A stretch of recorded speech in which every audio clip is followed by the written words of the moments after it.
Bé, aquest d'aquí darrere és el carrer d'Artau, un dels carrers més importants de Manacor. En aquest carrer tenien lloc les rotllatives. Les rotllatives consistien, quan hi havia molta sequera, molta necessitat de pluja, se feien les processons per demanar aigua a Déu, que se deien popularment les rotllatives. Era una cosa molt seriosa.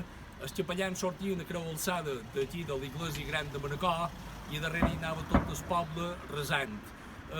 Arribaven fins al cementeri, que aleshores està situat a l'actual parc municipal, i allà s'aturava la comitiva, que era pràcticament tot el poble, i resaven per morts.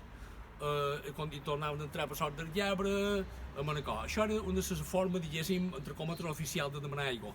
Hi havia altres maneres supersticioses de la pagesia que per aconseguir aigua que convivien amb aquestes.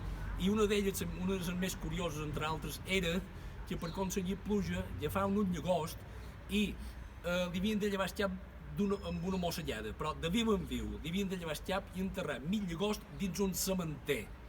I deien a la pagesia que en un parell de dies plouria. És curiosa aquesta pràctica, gairebé tribal. O sigui, convivien pràctiques religioses i a la vegada paral·lelament pràctiques supersticioses que mai se van esvair fins fa relativament pocs anys.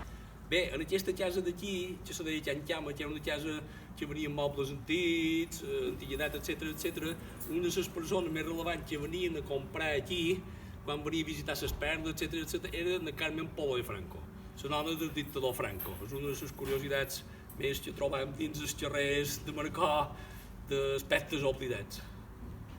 Bé, aquesta casa d'aquí del cantó, d'aquest cantó del carrer d'Artà, cantonada carrer del Sant Crist, se deia Sostal, perquè aquí molts pagesos que venien de fora poble, en el mercat de dilluns, deixaven les vistes a baix, hi havia una menjadora per als animals, etc., i era popularment Sostal.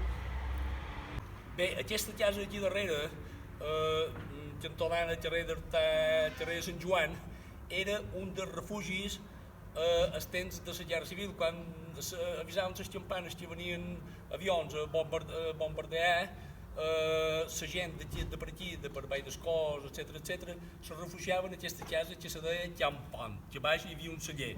Era un dels refugis que tenien normalment els refugis als temps de la Guerra Civil, posaven cabut de partants, i era un dels on s'amallaven la gent de Vall d'Escós.